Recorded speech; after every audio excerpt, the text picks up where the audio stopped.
Righty.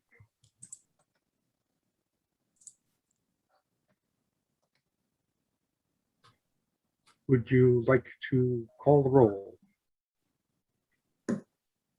I would. Thomas Hildebrandt, Present. Carolyn Burseth, Geraldine Port, Here. Lisa Anderl, Here. Marie Bender, Here. Hillary Ette, Here. Craig Olson. Here. Thank you. Okay, welcome to this November 3rd meeting of the Open Space Conservancy Trust Board. We're here to discuss the capital improvement plan in conjunction with the Parks and Recreation and Open Space plan for the years 2023 to 2028 and other business as may be presented. So first order of business, do we have any public appearances this evening? We do not have any public appearances this evening. Okay, then we can proceed directly to the capital improvement plan portion of the Parks and Recreation and Open Space plan. And so you may present the materials if you please. All right, give me just a moment. My screen just decided to reverse on me here. Okay, good evening, trustees. My name is Jessie Bond and I am the City of Mercer Island City Manager. I am actually leading the pros plan update process because I think most of you know I was formerly the Parks and Rec Director and we needed a little infusion of help because we have so many projects going on right now. So that is why I am in the role. We are nearing the finish line on the Parks, Recreation, Open Space update. In fact, we plan to be handing off a recommendation to the City Council in January. You may recall that the Parks and Recreation Commission is the lead commission on the project. Trustee Bender and a representative from the Arts Council are serving as liaisons to the Parks and Rec Commission. I think Marie's been to 1 or 2 meetings at this point. We just recently shared the draft 2023 to 2028 CIP with the Parks and Recreation Commission. It goes back to them tomorrow, actually. And so what I wanted to do is do a quick touch-in with you on what the proposed CIP looks like. It's a little overwhelming. It's a lot of numbers. I thought what I do tonight is give you kind of the high level look at the projects. So you can have a sense of what comprises the CIP, and then interested in any feedback that you have that we can take forward to the Parks and Rec Commission. So I am going to attempt again here to share my screen and I think we'll get started. And just 1 second, I'm sorry.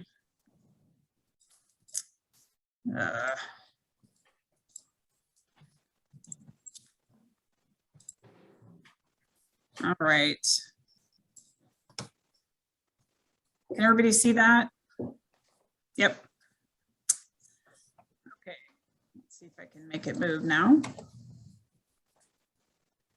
So here's where we are with the pros plan update. We are working through Park Commission review right now. And as I've already mentioned, a handoff to the City Council in January. We are on a hard deadline. We have to have the plan adopted by the council no later than March. And that is to restore our eligibility for grant funds, which as you've seen, we have an unbalanced, if you've looked at the materials, an unbalanced capital plan. So becoming eligible for grants again is of high importance. Why do we have a park CIP? This is a plan, it's not a budget. And it guides your capital program investments across your entire park system. It is required for us to be eligible for many grants and for impact fees. My screen is, hold on a second. And we want to also make sure that, you know, the plan is in alignment with the CIP aligns with all of our other plans. So our master plans, our comprehensive plan, and our future pros plan. For tonight, as I've already mentioned, I'm hoping that you'll have an opportunity to become familiar with the CIP projects that are proposed, and then we'd like to receive your comments and any feedback you have so that we may carry that forward to the Parks and Rec Commission.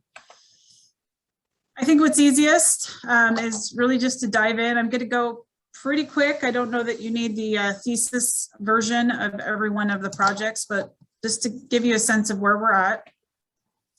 The first thing I want to talk about is funding. I have a very complicated spreadsheet that ties all of the various revenue sources to each of the projects. Most of our funding comes from real estate excise tax, which is the excise that's paid on the sale of a home. And home sales remain very strong on Mercer Island, so that is helping with our capital funding right now. We also receive revenue through things like athletic field rentals, and a portion of that revenue goes into what we call a sinking fund that covers the cost of turf replacement. We have impact fees that are charged on new development. So the purpose of an impact fee is growth pays for growth. So for example, when a facility develops in town center and there's a new housing unit created, we charge an impact fee on that. And we use those funds to pay for new development. We can't use those for maintenance or renovation, but we can use them for things that create new capacity in our park system. And of course, we have a variety of grants you're probably well aware of. We have voted debt right now at Parks Levy that mostly covers maintenance at Luther Burbank Park, but also provides some other funding. We have partnerships, maintenance agreements. So partnership with the school district. We have a maintenance agreement with Washington State Department of Transportation for Aubrey Davis Park. Occasionally we get legislative appropriations. In fact, we got one recently for an Aubrey Davis Park trail safety project. Private donations and sponsorships are certainly in the mix, and I'm sure I missed something, so I dropped in the word other there. A wide variety. Some of these are restricted. Like when we get a grant, of course, it's restricted to a certain project. So what I thought I'd do right now is actually walk you through the projects. Again, not going to go into tremendous detail, but I want you to at least understand the key themes of the capital needs of our system. So first of all, this map, and this is a slide actually intended for the Parks Commission tomorrow, but we do have a map that's in development. It's up there on the screen for you. It shows where all of the proposed capital projects are. We'll be updating that, and that will go into the pros plan. So you can just get a sense that we're intentional about spreading our resources out across Mercer Island. Certainly some of our bigger facilities like Luther Burbank and Aubrey Davis Park drive a lot of resource needs. Again, I'm not sure how much interest you have in athletic fields, but I at least want you to understand the investments that we need to make in those types of facilities. So the themes for athletic fields are safety and maintenance. We have numerous backstop replacement projects in the mix, and I'll show you a couple images in a moment. We have a number of fields that are due for turf replacement. Synthetic turf only lasts about 10 years, so we have to replace it. And it has to meet a certain compaction rating. Because we have so many big projects, we're looking for opportunities to combine them to be more efficient. In fact, we're proposing to put several of them together into 2023 into a mega project, which may save us on resources in terms of design and construction. So here's a quick snapshot. This is Aubrey Davis Park. And by the way, this presentation, it's in order of the way the projects showed up in your documents, not necessarily in chronological order or by number. So this is the Ferroglia Fields at Aubrey Davis Park. And this is one location where we have old backstops. If you ever walk through Aubrey Davis and you know there's a baseball game going on, you are perhaps getting hit by a fly ball. So this is one of the projects where we're proposing to upgrade the backstops and Basically what that means, and you'll see it on a number of other facilities, is we go in, we put in the tall backstops, and we run tall fences and netting all the way down the foul ball lines. That's the best practice now in the industry. So this is one of those projects. It's out a ways in 27, 28. This was also where, no, this isn't the one. I had an error in one of the projects. This wasn't it. The number is probably seems like, wow, that's a lot for a backstop replacement. There's actually 2 backstops on this field, and there's quite a bit of engineering that goes into doing any construction on top of the lid. So we've estimated high on this project just to make sure our costs are covered. I want to talk a little bit about Island Crest, and again, I'm not going to go into great detail. One of the projects is to install turf at the south fields at Island Crest Parks. They're currently grass, and to replace the lights. This is important because it will expand the capacity of the field. So rather than having a whole bunch of grass fields, we can install turf and expand the use of this one field. Because this increases capacity, we can use impact fees for this project. This is also out of ways 25, 26. All right, moving on to more urgent projects. You'll see, I'm not sure I completed my exercise of putting these little triangles with exclamation points on all of the slides. But when you see that symbol, it means we have to do it now. If we wait, it usually means a project's or facility may close. So here's an example. The north fields at Island Crest Park are due for turf replacement.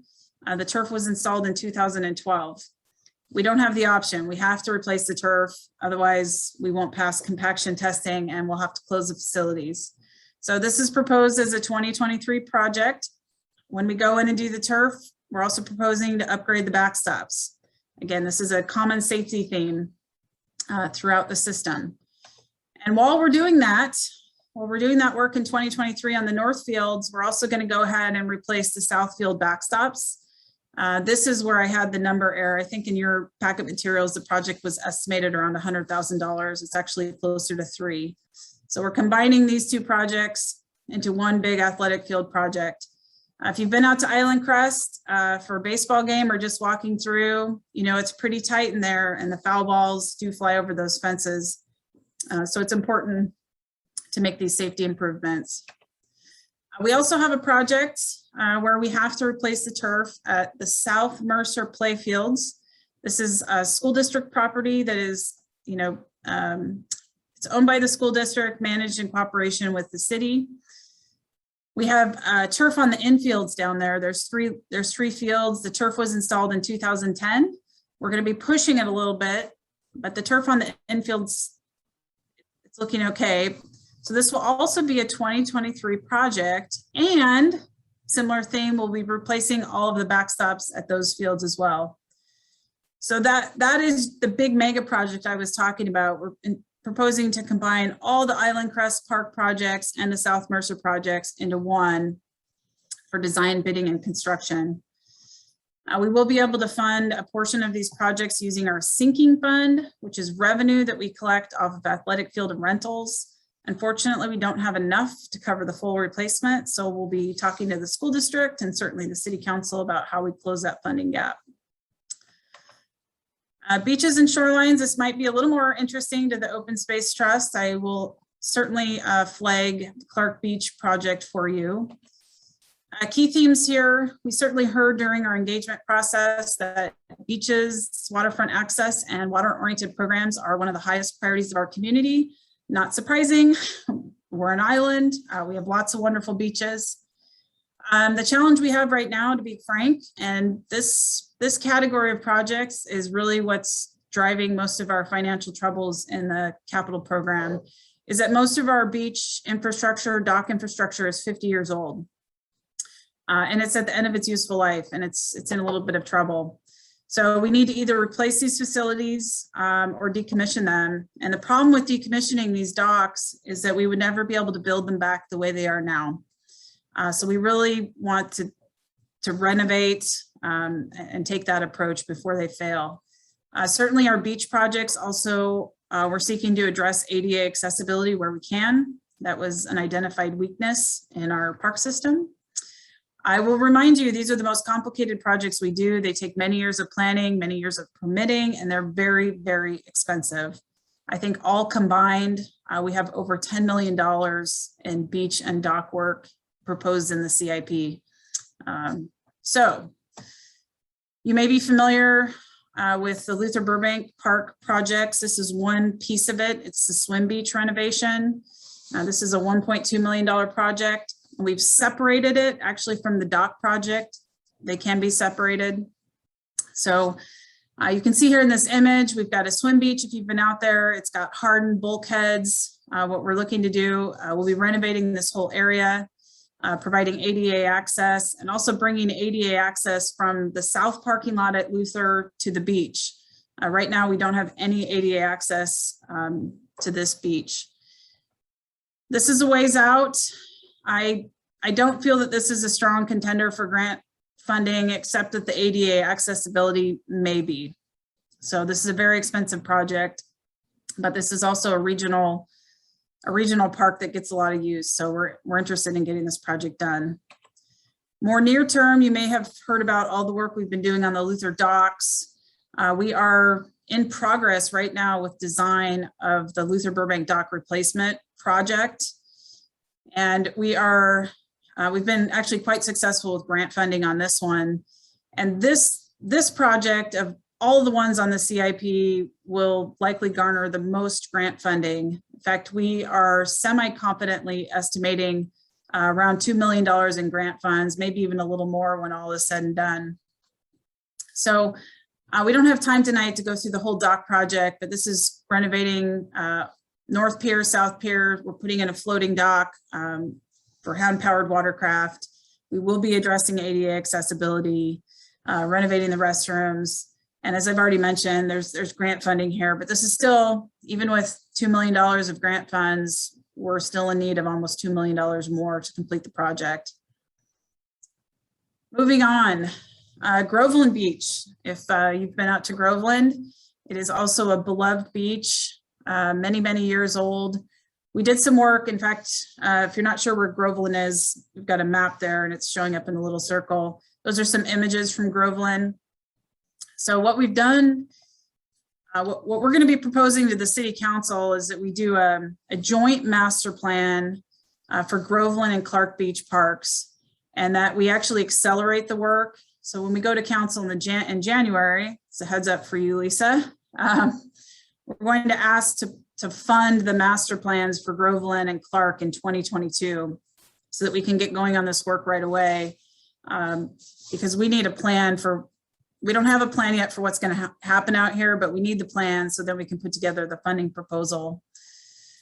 We did some work on the Groveland docks a few years back. It really only bought us 10 years of dock life. So we're pushing up against the end of the life of the dock.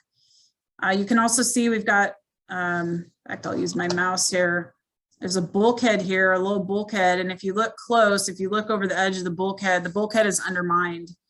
And so when we do the major renovation at Groveland, we will probably take that bulkhead out, build it up a little bit, pull it back, and then we're proposing like a zero entry beach, something that will withstand another 50 years of use. So this is a major project. We're estimating over $4 million in 2027 to do this work.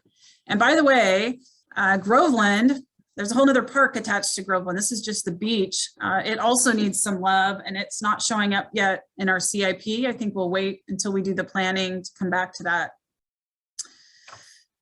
Clark Beach, and I thought this one might be a little more interesting to the trust. We've also got a placeholder in here for renovation at Clark Beach Park, close to $3 million in 2025.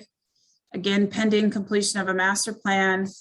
And this is another, you can see what they were doing 50 years ago, right? They were hardening shorelines. We've got an old dock that's on the verge of failure. And we also have a swim enclosure that is like steel in the water. And this is gonna need to come out at some point. As you can imagine, the permitting to take out this enclosure is gonna be a monster. We're gonna have to deal with a whole bunch of sediment, and it's going to be very, very complicated. This enclosure is not something we can maintain. I'm gonna stop short of saying it's not safe because we inspect it regularly, but we would never build this today. So the good news about Clark Beach, and at least what the vision is now, is we think there's an opportunity here to restore the shoreline to a more natural shoreline.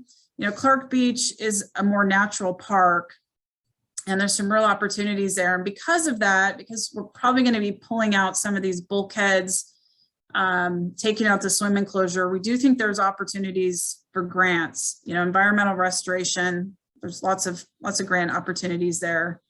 But I'm getting ahead of the master planning process. So that's just our early vision of what we think needs to happen out here.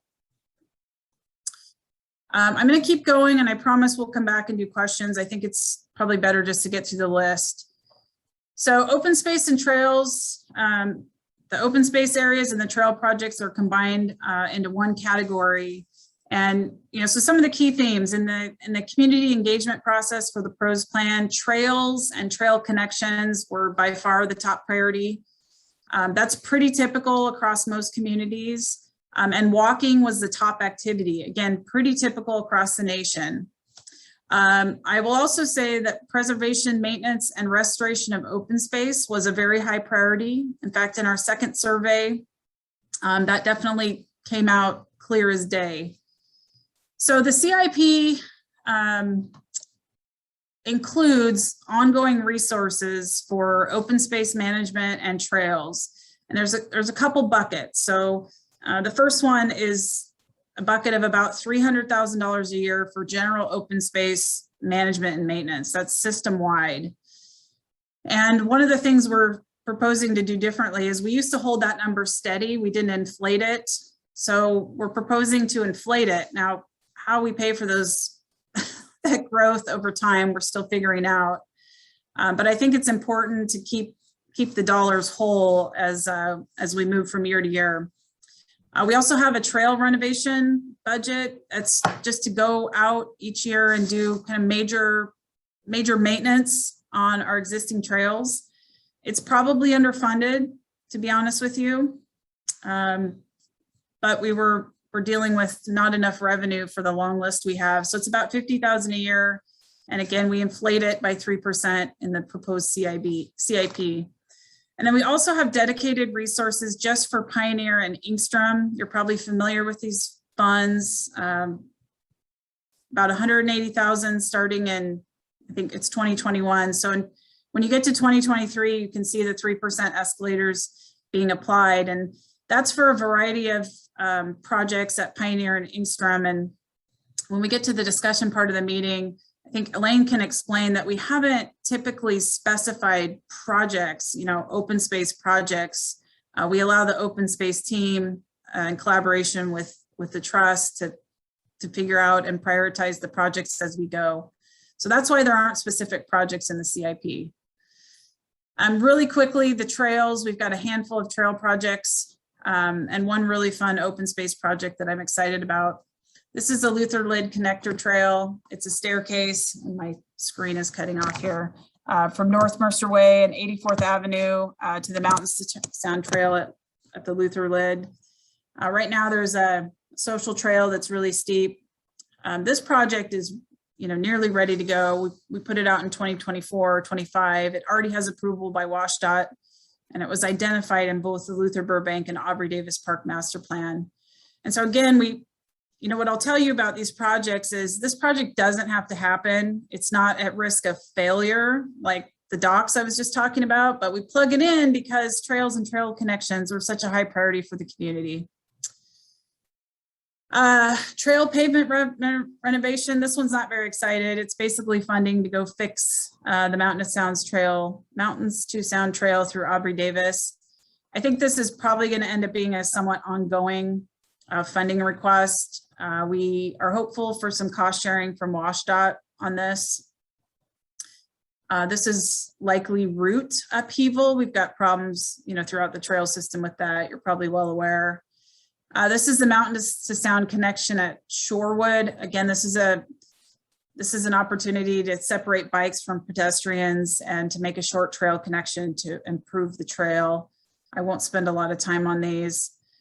This is the Mountains to Sound trail lighting. This is along, it's Island Crest Way to Shorewood, but if you're familiar with this giant retaining wall, it gets really, really dark.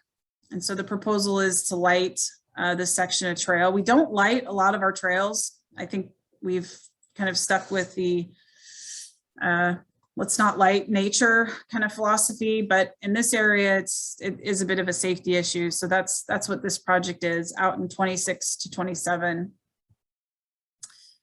This is one I wanted to talk to you about, Hullerbach open space, which I had a typo. I spelled it with a K in the spreadsheet, so I fixed that. This is an open space area that we don't have access to, hence the picture there of greenery. This project proposes to put a trail in from 90th Avenue Southeast to Cedars East Road, which I don't have a great map of, but it will be an important east-west connection. And I think what's really possibly not often thought of is until we get the trail in, we really have trouble stewarding this property. So it opens up a whole realm of opportunities for us to get in and do some great maintenance. Because this is a new trail, it will be eligible, we'll be able to use impact fees for it. We've also got a trail extension at Upper Luther. Again, I won't go into great detail. Most of these trails are just connections that we're trying to make. Lisa, did you want to ask a question or, till the end? Well, it can wait till the end. I just thought I'd forget it. That's okay. It's quick about Hullerbach. I mean, Yeah. how do we access it for maintenance? We don't. I mean, Elaine's here. She could probably answer that question better. It's pretty much being preserved in its natural state right now, I believe.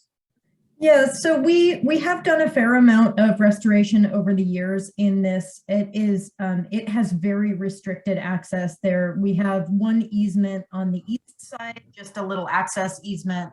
And then we have some little various right-of-ways that dead end into the open space. And unfortunately, those terminate right at some very, very steep sections. So it's been a challenge for contractors. This has been a really, really tough one. And I think probably we pay a premium to have them go in there because access is so difficult. So having a trail through there will really open up, I think, the potential for us to handle some of the issues that we have in there with invasives and replanting.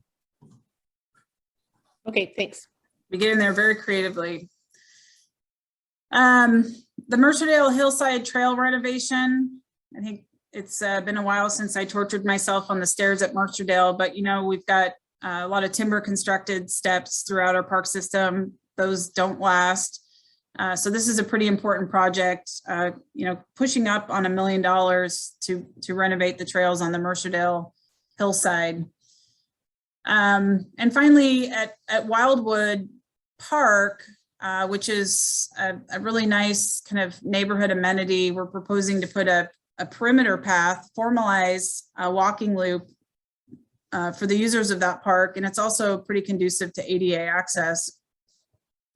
So what I will say about the trails and open space projects is, again, none of them are on the risk of failure, except that we need to keep investing in managing and maintaining and restoring our open space.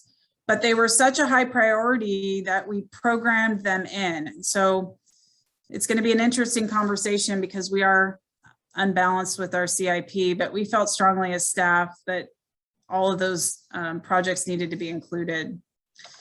Whoops, I lost my screen here. This is where part of the presentation isn't quite finished yet, but we had a category of other. I will just mention we have some projects, intersection improvements on the Mountains to Sound Trail that will be funded through the transportation program. I'm not going to bother you with those today. We also have funding for Ellis Pond. This is not a capital project, but let's call it a planning project. It's an evaluation of the pond and its habitat needs. I thought you might be interested in that. It's a landlocked pond, and so we're concerned that if we're not paying attention to it, the nutrient load and it's going to start to fail.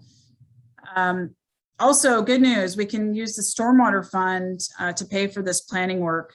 And so that's about as far as we've gotten. We just said, hey, we got to pay attention to Ellis Pond. We're not doing any work on it, and it matters. So that's that project. Park planning, we have 3 major plans in the queue. The first one is the Mercerdale Park Master Plan.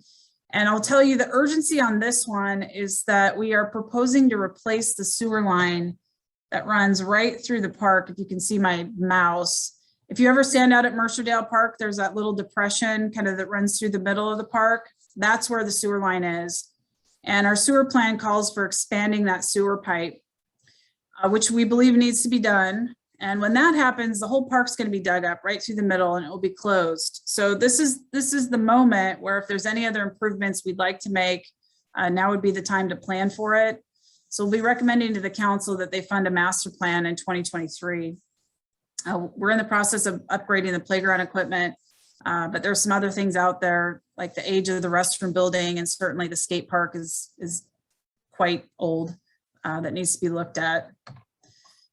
I've already talked about these. This is Groveland and Clark Beach combined master plan. And I mentioned when we go to the council in January, we're going to ask them to accelerate the funding so we can start this master plan in 2022. And I'll be honest with you, I anticipate needing to have a conversation about a ballot measure of some sort to fund some of this infrastructure. And we can't really have that conversation until we know what exactly needs to happen at Clark and Groveland, because they're 2 of the really big ticket projects. And also, you may not be aware of this, maybe you are, there's a building behind the community center that we call the Annex. It's one of the original buildings on site. It is in terrible shape. It's leased for two separate preschools. And this has been bounced around for a bit, but we really need to do a plan to either renovate the buildings or replace or demolish. They're really beloved, they're highly used. So I think our community is going to want us to find a way to keep them, but in their condition, they're not going to last much longer. In fact, they were only supposed to, be operational till like 2009. So we've been duct taping and band-aiding them together. So it's time. It's time. We may also ask the council to accelerate funding so we can start planning, do the planning work in 2022. Okay, given the time and how many more slides I have, I'm going to speed it up. These are the park projects. Just want you to be aware of them. Really, our focus on parks is maintaining what we have. I think there's only one truly new amenity proposed in the parks list, and these are different than all the other projects you just saw. We also have recurring funding that we use to support our parks projects, parks minor maintenance, vegetation management. And that last one on your slide, the Luther Burbank minor capital levy, that is tied to the parks and operations levy that's going to end in 2023. So if that levy isn't renewed, we lose $100,000 plus 1% of important revenue for capital projects for your park system. We have a project to allow us to use lake water irrigation at a number of our properties. This one is, we have approval to do it. We just haven't implemented it. So we've said we're going to get it done. This will allow us to save a little bit of money on irrigation expenses. So that's what that project is, 24-25. We have a whole slug of playground replacements. This gets back to that big theme of we have aging infrastructure. So here's one. This is lid B. And Meryl, we're gonna have to put a map on this slide, but this is right across the street from the grass field. This is the basketball court back here. This is the WashDOT maintenance facility. So this is a this is a playground replacement, ADA access. This is getting ADA access off of West Mercer Way to the playground and to the basketball court. The playground is getting up there in age, so we're gonna have to plan for its replacement. I will remind you in terms of a liability standpoint, once we have a robust playground safety inspection program. Once something can't be repaired, the playground gets shut down, which unfortunately is what happened to Mercerdale Park. Also, this is, to my recollection, the one new amenity, and I'm sorry, this isn't the greatest screenshot, but this is from the Aubrey Davis master plan. So this is the west side of Aubrey Davis Park. This is that playground I was just talking about. This is the tennis courts. So this project, which is out in 2026-27, will add a new restroom building. It was proposed to be either here or here. I think it'll be next to the playground. We'll also make an ADA connection from the parking to the restroom. This is, interestingly enough, one of your top requested amenities in our community engagement process was restrooms. And this is where we think we need one the most. So that's what that project is. We have some funding in here for enhancements to the Greta Hackett Sculpture Park, which is central Aubrey Davis, right in the town center. Enhanced security, probably some lighting, and probably some sculpture replacement and some overhaul. This will be in partnership with the Arts Council. The tennis courts, we actually have 2 tennis courts that need some love. One of them is at Aubrey Davis Park. If you've been up there, you can see the cracks running through the court. We are proposing to resurface the tennis court and possibly stripe for pickleball use as well. And the other tennis courts that need even more love than Aubrey Davis is the Luther Burbank Park tennis courts, where we anticipate we'll either restripe, well, they're striped for pickleball. We're talking about maybe taking out a couple tennis courts and converting to dedicated pickleball. That decision hasn't been made, but this budget would allow for either option. So pickleball was probably one of our top requests through the community engagement process. This is a lighting project in 2023 at Luther Burbank, the North Lot. We do have a number of car break-ins and the lighting is just really, really poor here. So this has been on the list for a while. This is another safety project. Playground. Here we have another one, Roanoke Park. The playground is going to age out.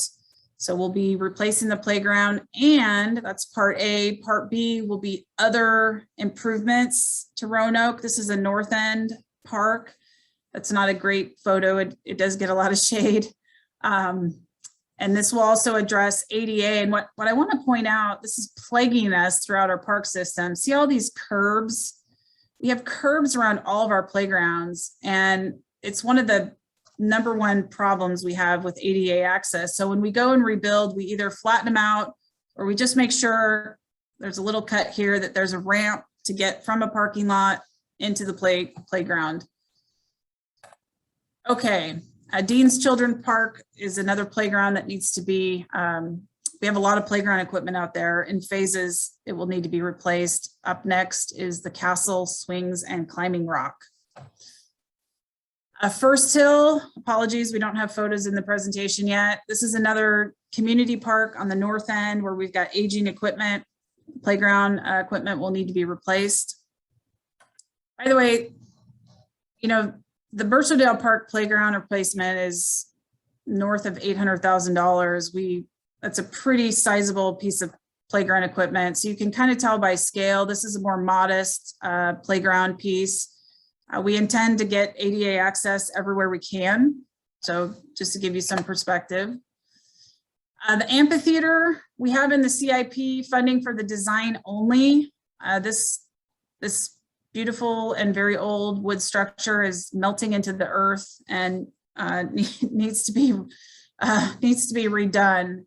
So we've got pretty significant rot, electrical problems. We're proposing to design it first because I think there's a number of ideas of what could happen here. And then I do think it would be eligible for grant funding, cultural arts grant funding. Another stair project could go in the trails category. This is to get you from the community center to Luther Burbank, the north lot and back. All of the stairs are failing. They need to be replaced. This is a pretty high use route. So it's a priority. I think the price tag may actually go up a little bit more than what we've got in the plan right now, but we'll keep it for now. Secret Park, same theme, another playground that's going to have to be replaced in the next 6 years. Southpointe Landing, I do need to get you a photo of this, but you know, one of the opportunities, we have all these wonderful street ends and many of them aren't developed. And so in the pros plan, one of the ideas was, hey, go fix up some of your street ends because they, you know, they're small, but they provide really important waterfront access. So amidst all the other big projects, we did identify Southpointe Landing as one of the first street ends that we'll make some investments in. Finally, last but not least, and I've got a few more quick slides, we are proposing to establish a property acquisition reserve. This is to start putting money away for property acquisition. And this has been hard. I know previous city councils have talked about doing this. When you have all these other capital demands pushing up against the priorities, it's hard to set aside money. But what we're advocating for, and I think what we heard from the community, is we need to start setting some money aside for acquisition projects in the future, even if it's just a little bit each year. The community center, I'll be super quick here. We do set aside money from your capital budget every year to keep the community center going, not just building repairs, but also to keep up on technology and equipment replacement. So think about all the furniture at the community center. It's all got to be replaced over time, all the technology, the PowerPoint projectors. So we dedicate money for that. We've got a few projects, pavement replacement project at the entryway to the community center. The pavement's failing. That's pretty near term. We need to get that replaced. I don't know why we did this. But when we built the community center, most of the planter beds in the parking lot it's basically the existing soils were the leftover from the construction, and it's not good dirt. And so all the plants are struggling. So we want to dig all that out and do a LID treatment or a stormwater quality treatment project there.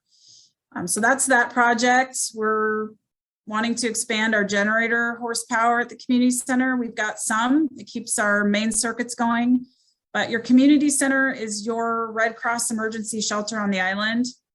And right now we don't have enough power to keep the whole thing going. So we're proposing a future generator project. And we do think we'll be able to get some grant funding for that. The boiler building, this is in the Luther Burbank master plan. I think this is our last project and I will stop talking. One of the themes in the community engagement process was waterfront. You know, we want to be on the water. We want waterfront programs. We want waterfront activities. The boiler building is proposed to be a boathouse. That's how it's called out in the Luther Burbank master plan. So we've put it in. It's a big ticket item, but if we're going to provide waterfront programs and boating programs, we need a place to do it. So that is that project. Where we are again, working through the CIP right now this month, and then getting ready to hand off to the council in January. So that was a really fast project overview, but I know I talked for almost 40 minutes. So let me just show you one more thing real quick here, and then I promise you I will stop. So you got a version, you got a handful of spreadsheets in your packet. And what I really want to draw your attention to on all of the packet material is this is a very complicated spreadsheet feeding into this, but you have a total expenditure, a total projected revenue, and then a net for each year. And you can see that right now, based on all of these projects, we're upside down by about $25 million. It's a pretty shockingly large number. It's not a surprise to me because we've been talking about all of our infrastructure needs for a while, but there it is. The question I've got from the Parks Commission is, Jesse, what are you thinking? You can't present an unbalanced CIP.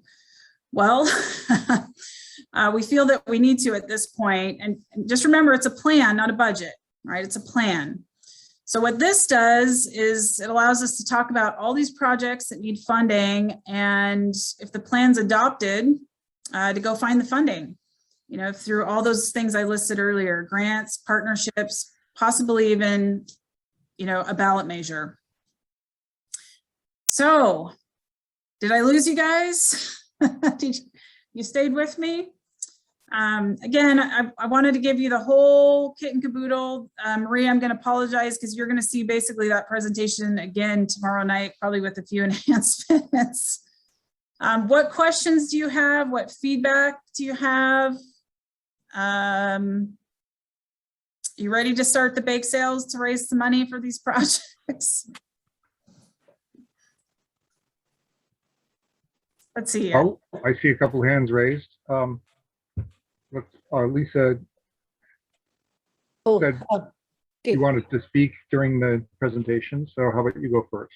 yeah, well, I mean, I got my question answered on the Hullerbach open space, but the question that I had on the Parks Land Acquisition Fund, is that something we could put in the Parks levy if we renew that and ask, our citizens, look, are you willing to put money in a piggy bank to where we don't have to pull that out of the general fund?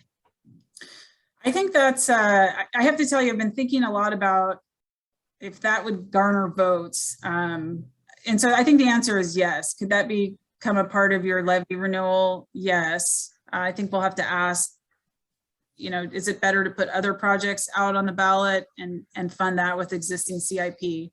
But yeah, I think we should look at it, a dedicated stream of revenue into that reserve. Thanks. That was it for right now.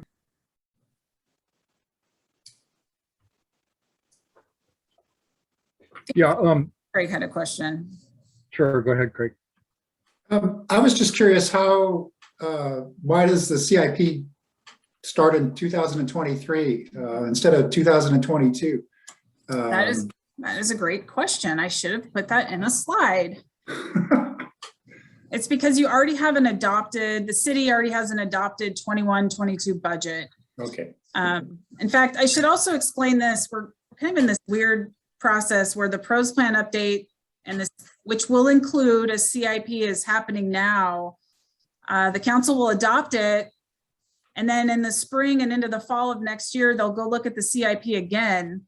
And so we're ahead of the budget process. I think the projects may stay the same, knock on wood. I mean, we may move some things around. What I do anticipate will change is the real estate excise tax revenue projection. The REIT projections are looking really good right now. And so I'm hoping to grab some of those resources to help balance 23 and 24 of this park CIP. So that's what I think will happen in 2022 as we get closer to the fall budget update. Yeah, so that's why we started in 2023. Okay, let's hear from Jerry next. Jerry, you have your hand raised. Yeah, thanks. The slides you had about the open space and the trails, I wondered how some of those maintenance and preservation funds compare to existing or to recent expenditures. So 100,000 for open space management, 50,000 for the trail renovation and property management, and 150 for Pioneer Engstrom. So that is about on par with what we have done historically. The difference is I've now plugged in that escalator, so it's going to start going up 3%, provided we can fund it. Before we were, and Elaine can jump in here because she's been here a lot longer than I have. Before we were holding those numbers constant. So every year we were buying a little bit less and a little bit less. Elaine, did I about get that close enough? I'm not sure we totally are on the same page about this, Jesse, because I actually believe the current budget that we have adopted right now is the first time it hasn't escalated. I don't know what the escalator has been in the past, but it's been commensurate with CPI. So we can go back and look at what some. That's great. Were, but these 2 years are really the only 2 years that I've seen that are right on par with each other. And what you're probably observing is we have not been consistent in escalating our projects. And so what we intentionally did this time is made sure we had an inflation factor in the CIP. Oftentimes what the city was doing is we would adopt the CIP in 2021 dollars, Especially in a construction market like we're in right now, you were immediately short by the time you got to the next year. So that's why we've layered in that 3% inflation. And I'm glad to hear that those numbers maybe were inflated because they weren't through the rest of the CIP. I apologize. Yeah, I think that's it's a great thing to just talk about, making sure that there's a steady inflator in there. I will say that even though we have had inflation increases over time, there have been various adjustments to those budgets. So it wasn't always the final budget that end of the biennium. So continuing on the subject of budgets and how we're going to fill them, do we have any comments from Hillary or Carolyn for questions, comments, or questions? Yeah, so I have had my hand up, sorry. So I apologize for joining late. I thought I knew where the link was for this meeting. And I was having technical difficulties joining you. But as someone who, and maybe you covered this in the first 10 minutes or so, but as someone who's seeing a lot of this at the first time, as I suspect others will be doing as you go forward with this, it becomes very confusing, because the number of things that you're looking at, and you got different dates, and it might be useful if you could construct some sort of timeline, either at the beginning or at the end, that lays out, when each of these are going to happen. Because, I found myself saying, well, yeah, let me see, this is 2027 and it's going to be, $4 million. And I was having trouble, keeping track. So I think just, if you could find some way to layer that in there, I think that would be helpful in keeping, everyone organized as to, where you're driving with it. Because I look at this, and maybe another one, would be to at least maybe have a couple of bullet points about how you set the priorities of, which one's the most important, and the timing of how you chose to do it. Because, as I look at each of these things and the things that you're presenting, they're all incredibly important. Yeah. And so I think it would be helpful, maybe to bring me along, or to bring along, whoever you're going to be showing this to, sort of how you landed here, where you did land. And I can think about that. The numbers part of this has been pretty complicated. It's eaten Sure. time. I will say this, some of the projects, because they're slotted in 2023, it's because there's an urgency. Yeah. Some of it is sequencing, so if you think about, we have to figure out how to get all this done as well with existing resources. And that's Right. a lot of project work, but what we try to do is stagger. So you don't have everything under construction at once. You don't have everything in design at once. So like when we look at the shoreline projects, those are major complicated projects. We're doing Luther Burbank right now. We put Clark next in line, and then Groveland. And we try to keep our lives sane by spreading it out. So sometimes, there's a lot of different reasons why things got sequenced the way they did. No, I understand that that's what's happened. I'm just saying in terms of, actually, showing the material, I think it would be helpful, to walk people kind of through how you went through it, because I understand you can't do it all at once. It's kind of like if I'm a homeowner, and I've got 4 major projects and I can only afford to do, one every 18 months or so, I go through a thought process, right? Well, I'm happy to spend time offline with anyone that has more questions. I did give you a really high flyover. You saw how many projects we had to go through tonight. Yeah. I skipped over a lot of the details. I will say we obviously took into account community feedback. That's why your beaches and shorelines, your trails and open space are prioritized, not to mention infrastructure. We obviously meet with staff in the field, Elaine, her team, to make sure we're capturing the things that are, critical. We spent, we have a consultant on this pros plan update, and one of the consulting team members spent a month in our park system just evaluating the infrastructure. So we have that whole report as well that helped drive this. The cost estimating, that's a whole nother exercise. All right, Hillary, you had a question or comment? Yes. So my question was piggybacking. I can't remember who it was who had asked before if we are increasing the trails maintenance budget. I think it was Jerry who asked that. And I'm curious with the connectivity and the access to Hullerbach, in terms of all the restoration efforts there, are we not going to be hiring any more seasonal staff on the natural resources crew, or is that going to be grant funded? Okay, go ahead. So this plan, the one, when we're just looking at the capital list, it's a little short-sighted, right? Because it's not taking into account the other piece, Want your Legos for now? our staffing needs.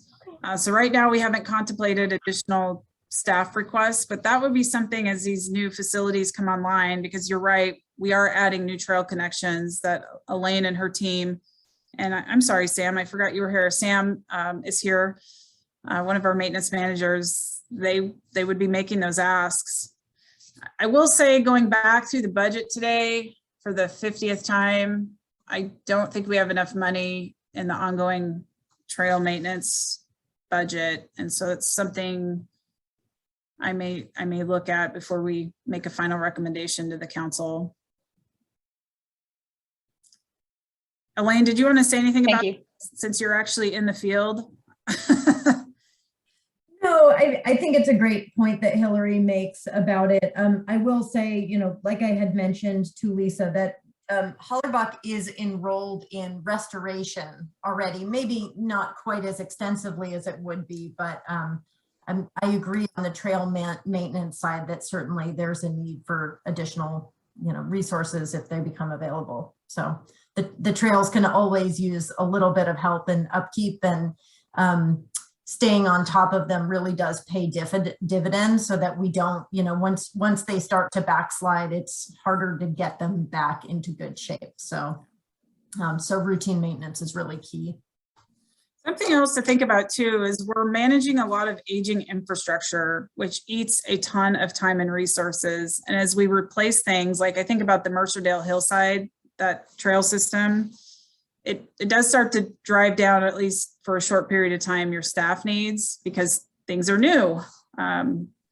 So we have to balance that. I think that's a really great point, Jesse, and probably one I should have brought up, which is that a lot of these trail systems were constructed right around the same time with timber crib stairs. And so their rate of deterioration it's all about the same time, which means that we're getting to the point where Andy and his seasonal crew are going out and replacing treads every single summer, and taking up an enormous, replacing treads on an existing stairway is no small feat anyway, but the fact that their deterioration is accelerating now, I think that's when we started looking at this and saying, our maintenance costs would go down enormously, and we know they need to be replaced anyway, so.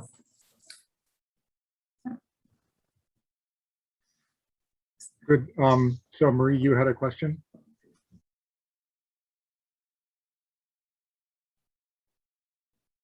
Sorry. Yeah, well, not really a question. I did want to kind of make sure other people spoke up first.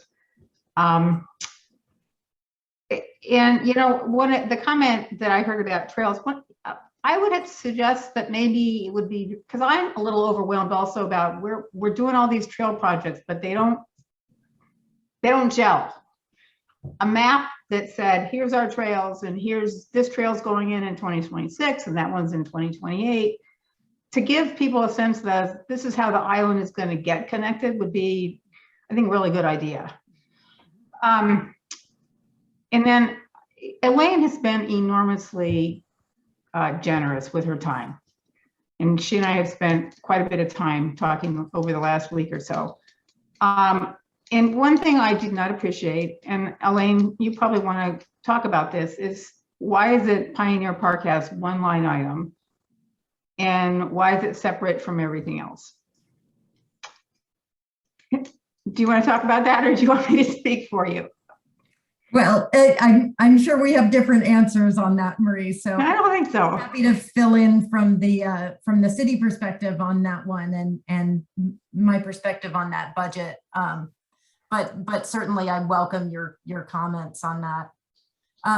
I was noting to Marie that this is the first biennium, 21-22 is the first biennium where Open space vegetation management specifically for trust properties is called out in its own CIP line item.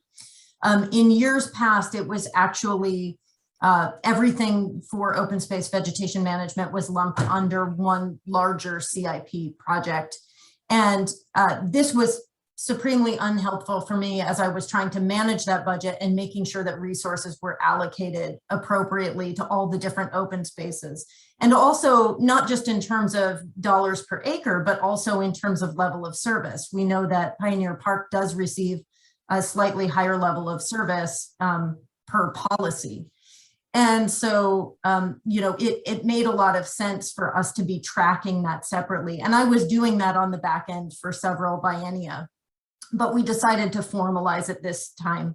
And I think it's also worth noting that the operations and maintenance levy that Jesse was mentioning expires in 2023, has specific funds that are allocated just for Pioneer Park in there. So there are some that are just for general open space and some that are specified for Pioneer Park. So pulling those into a separate line item also made sense operationally, really, for us in terms of budget management. That's what I will say about that. I do want to make clear that both for the open space vegetation management line item and the Pioneer Park and Angstrom open space vegetation management line items, these are large amounts of money. And although they really only have one title on them, I want to be really clear about what's included in those, because they fund many different functions within the open spaces. In the case of Pioneer, it funds all the time that goes into maintaining Pioneer. So that's crew time, it is project management, it's all of our contractors, it's also our volunteer management. So those contracts for any events that happen within trust properties. It also funds trail maintenance within Pioneer and Angstrom, and just a number of other things, new signage within the parks, education measures, and in years past, we've done these larger volunteer events with the whole 6th grade from Islander Middle, and all of that funding has come out of there. So I think it can be a little deceptive that it's only one line item when really this is the amount of money we've been working with for many years that accomplishes a fair amount of work within those properties. And the same is true on the general open space vegetation management budget. It covers a lot of different functions. And maybe we just need to be better about really calling out what all of those different functions are that are couched in this one sort of chunk of money. So Jesse, one of the things I noticed is between the parks meeting and the packet we got, the budget went from 200 to 191. And then tonight you were showing 180. And I'm just calling people's attention to that because it's really a demonstration of how dire the budget situation is. Well, and some of it was, I have to say that I made an error, which is happening, and I'm catching them as we continue to work. So I made an error in where the 2021 number started. So those were caught. I cleaned some things up where I had a random number in there that just needed to be rounded, but it is a dire budget. I did go and cut some things because, Lisa's seeing a preview of this, but I'm not looking forward to handing this off to the city council, because then we have to figure out how to solve this problem. So yeah, it's staggering. So, and I did want, this presentation I can tell was an enormous undertaking. And your little tutorial was also really helpful for me, and for sure for anybody who had time to look at it. I don't know that we have specific things to add to the capital spending plan, but I do think it's worth kind of talking about some philosophical things and putting our support, assuming we support an idea, bringing that support to the Parks Commission, and then hopefully it percolates up to other, the city council and whoever else. And one of the things we've talked about a lot in the trust is the concept of should other properties be in the trust? And I think that's a nuanced conversation, and probably tonight it's the overall, should we do it or should we not do it, versus which park should go in and what part of what park? Because I think that's a very difficult decision to make, because unless it's entirely in open space right now, it's not easy to figure it out. And Maria, I just want to make sure I think you might, that in the draft goals section, there is a goal, and it's a little softer than that, but it says explore. Evaluate. Yeah, evaluate. Just because it is nuanced, but I think there's an appetite. I don't want to speak for the council, but I think everyone's interested in that conversation. So. Right. And so, the way things work is there's a goal, and there's objectives, and then there's a recommendation. Yeah. And I guess what I am sort of wondering is whether the trust board would want to support a recommendation that we go ahead and do that evaluation. So I'm just going to throw that out and see what people think. Okay, so since we were talking about budget, is this an offshoot of that conversation where you were thinking that the allocation of specific funds to Pioneer Park sort of shows that it's off in a corner with respect to the other open spaces on the island, and you would recommend that the open spaces be considered as a unit, and their funding be allocated as needed under some direction, but with interaction with the park staff? Is that what you're driving toward with this? Yeah, I think I'm a step back from that, which is, are we as a group supportive of the idea that that should be explored and evaluated? The dollars, the dollars, who knows where the dollars are? But certainly if we had a capital raise, and land acquisition could be part of it. And that would also entail the concept of, would that be an appropriate time to put properties together? So I guess, you could view it as recommending that we put dollars towards the project, but I guess I'm more interested in the philosophical idea of, does the trust support expanding the trust? Or do we think it should be exclusive to Pioneer Park? Okay, so we would consider the budget issues as a consequence of this Right. idea of just bringing most of the open spaces in the island under the purview of the Open Space Conservancy Trust. Well, we could have a straw poll at this point in time and just have a show of hands of people who are in favor of that. Would the board members like to give a show of hands? I would favor that. We definitely have some four-legged support in the background for that. Yeah. Sorry about that. No, I love it. I love it. So Okay. I just want to make sure that we're clear on process, because at this juncture, we're looking at a pros plan and a goal statement. And so that I imagine that goal statement about exploring this is going to be included.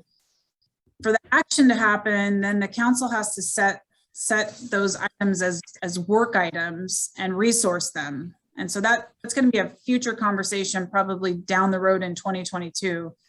But I'm at least hearing right now that you definitely support the goal statement. And then Elaine and I will stay connected as we get down the path in 2022 and the council's looking at their future work plan.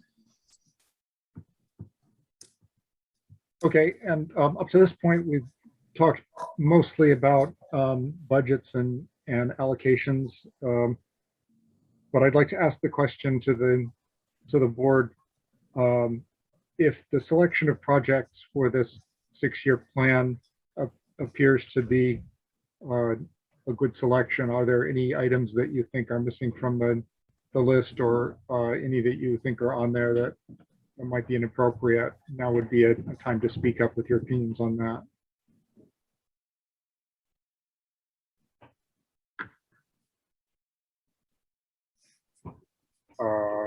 May I make another suggestion on that theme?